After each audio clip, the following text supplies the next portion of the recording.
के मुख्य बसने के नगर हैं आगरा, जिसका शुद्ध नाम अग्रपुर है। ये नगर राज्य अग्र के पूर्व दक्षिण प्रदेश की राजधानी था। दूसरा दिल्ली, जिसका नाम इंद्रप्रस्थ था। तीसरा गुड़गांव, जिसका शुद्ध नाम गौण ग्राम है। ये नगर अग्रवालों के पुरोहित गौण ब्राह्मणों को मिला था। इसी से आज भी अनेक परिवारों में गुड़गांव की माता की पूजा तथा मान्यता परंपरा रूप में प्रचलित है। चौथा नगर मेरठ था, जिसका शुद्ध नाम महाराष्ट्र या मैं राष्ट्र है। पांचवा रोहतक है, जिसका शुद्ध नाम रोहिताश्व है। छठा हांसी हिसार है। सातवां पानीपत, जिसे पुण्य पतन कहते थे। आठवां करनाल। नौवां कोट कांगड़ा, जिसे नगर कोट कहते थे। अग्रवालों की कुलदेवी महामाया तथा ज्वाला जी का मंदिर इसी सीमा पर है। 10वां नगर लाहौर है, जो लक्को नाम से पुकारा जाता था। 11वां नाम मंडी है, जहां रैवालसर तीर्थ है। 12वां बिलासपुर है।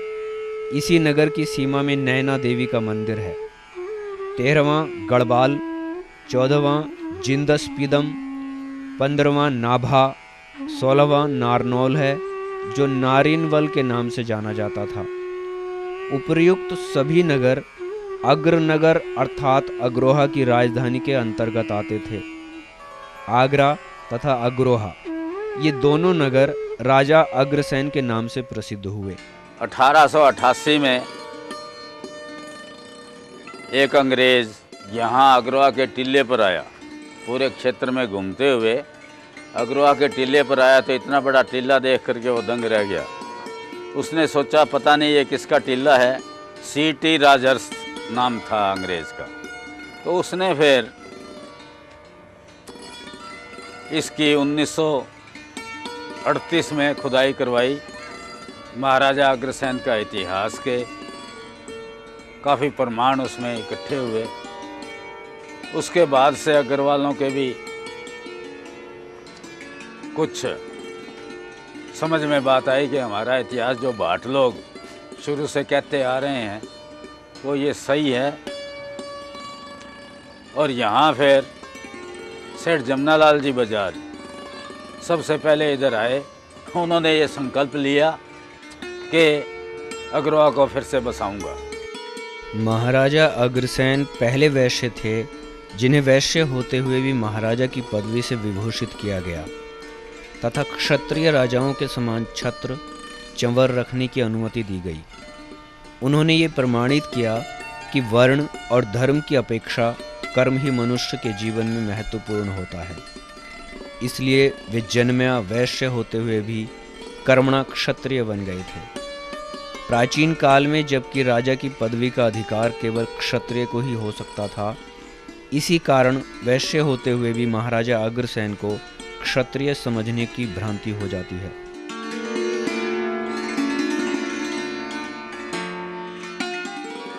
जहाँ देवी देवताओं का प्रकाट्य हो, वो स्थान धाम के नाम से प्रसिद्धि प्राप्त कर लेता है।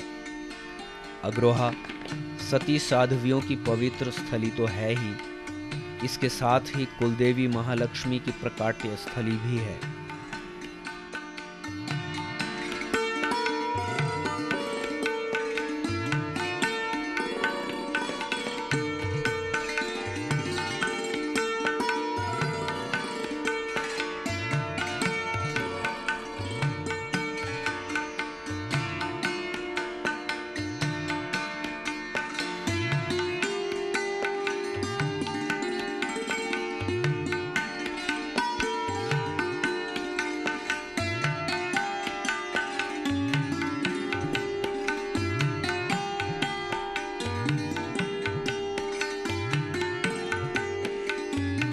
महाराजा अग्रसेन की आराधना से प्रसन्न हो स्वयं महालक्ष्मी का आविर्भाव हुआ और उन्होंने महाराजा अग्रसेन को वरदान दिया कि आज से ये कुल तेरे नाम से प्रसिद्ध होगा और जब तक तुम्हारे कुल में मेरी पूजा होती रहेगी तब तक सुख समृद्धि, धन धान्य और वंश की वृद्धि होती रहेगी। इसी आशीर्वाद की वजह से आज अग्रवाल जाति सब प्रकार की सुख समृद्धि, और धन धान्य से परिपूर्ण है।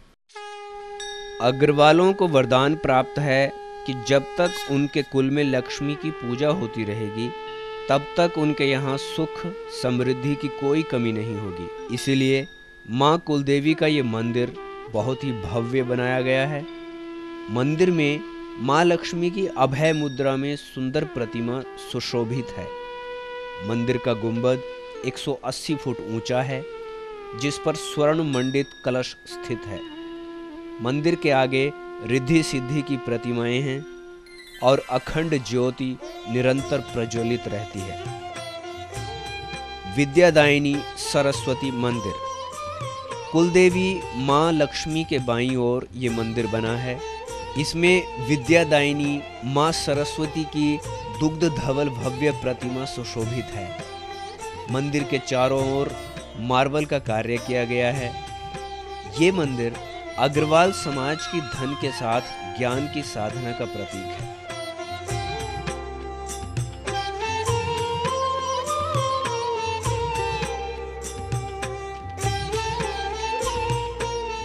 माता वैष्णो देवी मंदिर। माँ वैष्णो देवी की भक्तों में बड़ी ही मान्यता है।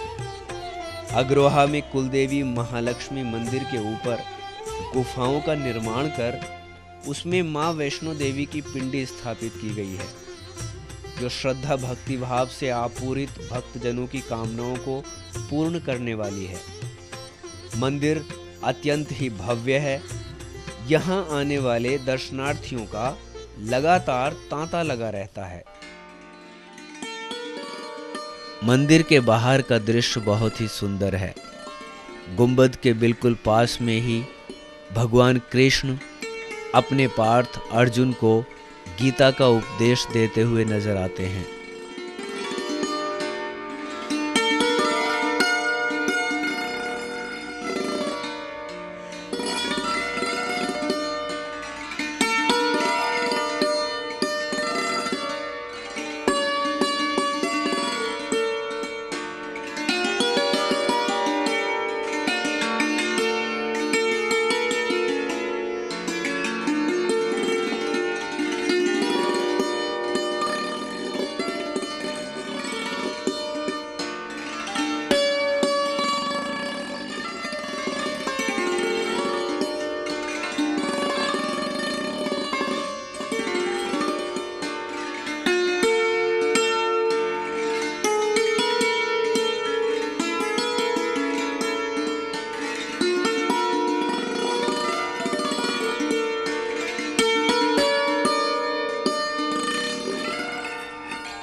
यहाँ मेले के दिन का नज़ारा बहुत ही सुंदर होता है।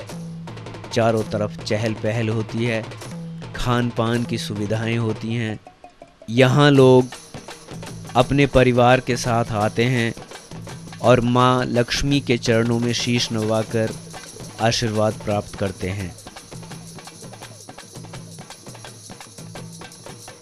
अग्रवाल समाज में कलश पूजा का विशेष महत्व है। खासकर मेले के दिन यहाँ कलश पूजा की यात्रा निकाली जाती है। यहाँ माताएं अपने सिर पर सुसज्जित कलश रखकर यात्रा में शामिल होती हैं और गीत गाती हैं।